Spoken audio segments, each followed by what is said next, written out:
even in your life. He'll even tell you who you should marry. You don't have to throw dice under your bed. Is it Mary or Jane or Susan? Of course, you're wishing the dice will show you Susan, right? That's the way it goes. We already know what we think it should be. But that's not the way it is. The Holy Spirit will reveal to you. How many believe every decision, every important turn in your life, the Holy Spirit will reveal to you. And in Jesus' very final words, very last words spoken on earth in Acts 1:5, he said, John baptized with water, but you shall be baptized with the Holy Spirit not many days hence. All that teaching about the Holy Spirit. All that privileged word from Jesus himself about how the Spirit will lead you and guide you and be with you and abide with you. How he'll call things to remembrance. But still,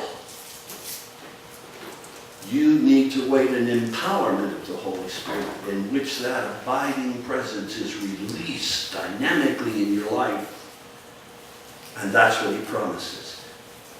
You shall receive power, Jesus said. Interesting word, dunamis. Of course, we get dynamite from that. You hear that a lot. But it's not that kind of power. It's authority. You shall receive authority. You shall receive a sense of ability. When the Holy Spirit has really taken hold of you, when you have been baptized in the Holy Spirit.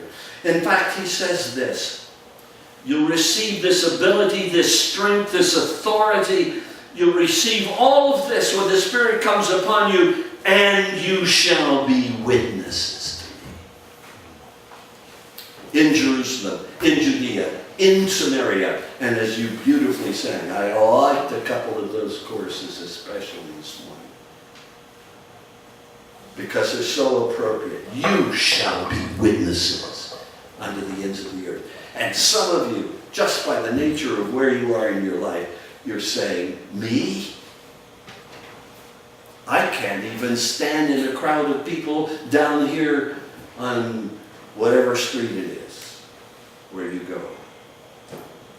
You mean I will be a witness to the ends of the world? Listen to me. John Mark, that night of Jesus beating and suffering, he could have changed the history of young people. He went with the right intention. I'm going to stand with Jesus. If everybody else has fled, I'm going to stand. It was a pure intention. It was a commitment like those made at an altar.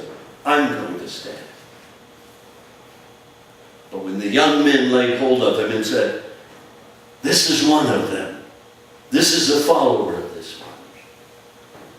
He leaves the sheet that he had clothed himself with. And he flees into the night. Any hope for that guy?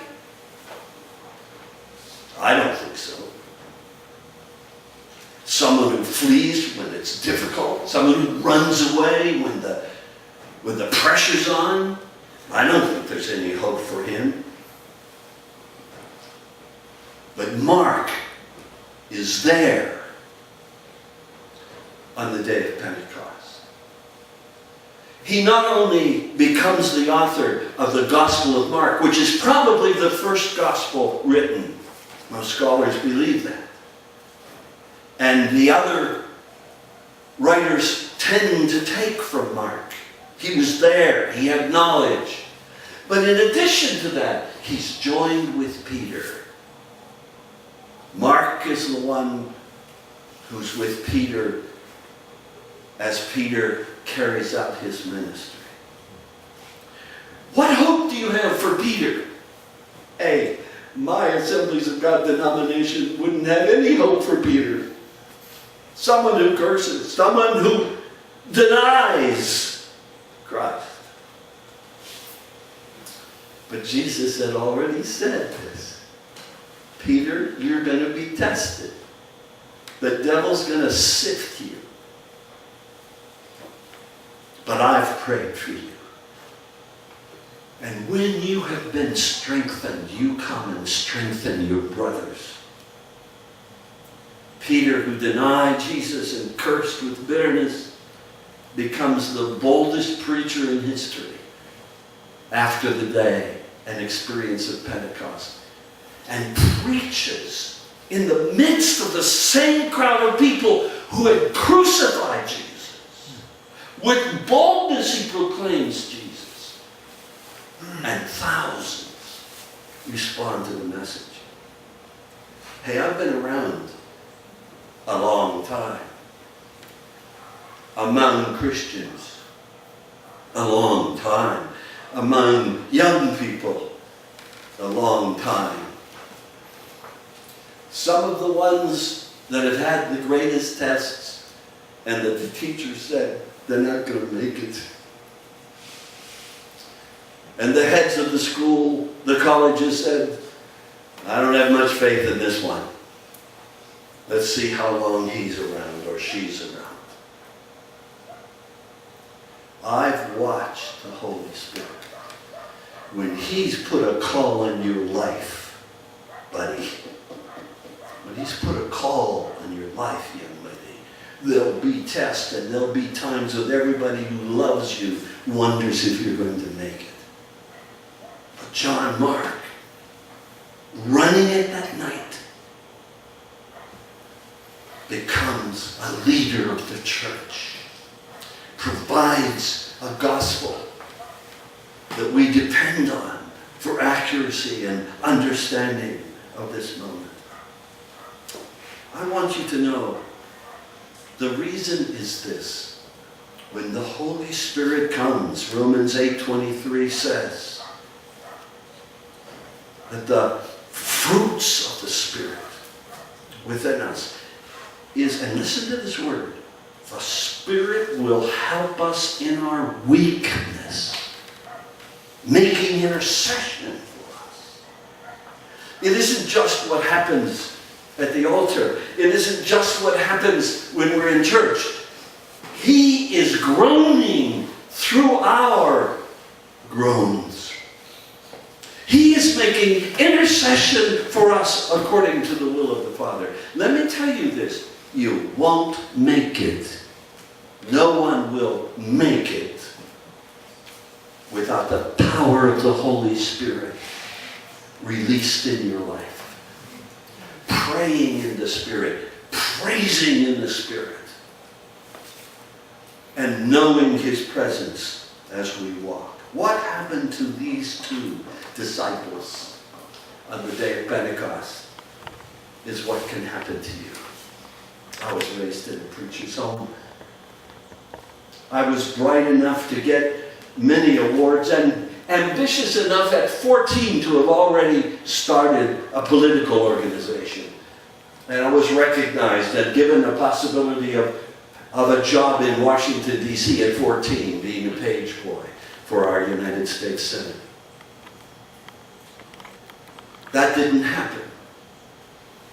A very embarrassed United States Senator through his office called to say, we don't have that job for you. And I was heartbroken. Our paper had had a major article, a local boy makes good. And so my dad was so wise, he said, Ricky actually, Ricky, I know you're embarrassed and you don't want to go back to school with all those kids. There's a Christian school down in Georgia, and that was a long way from my home, about 1,500 miles. Actually, said, you know, your mom and I don't have enough money right now, but we'll somehow find the money and send you there for a year. And I said, yeah. Anything to get me out of town, anything not to face my friends with this disappointment in my life. And so they boxed me up and sent me to Georgia. And I won't tell you about that year. It was a very trying year in many ways. 14 years old, being away from my family, that far away. Couldn't have visits, couldn't go home on weekends, not even on vacations. Some of you understand those words. I had always gone to youth camp and all the kids were baptized in the Holy Spirit. I mean, they thought they were. And I was always the hangout. They pulled me out of bed in the middle of the night because I was the only one that hadn't been baptized in the Holy Spirit.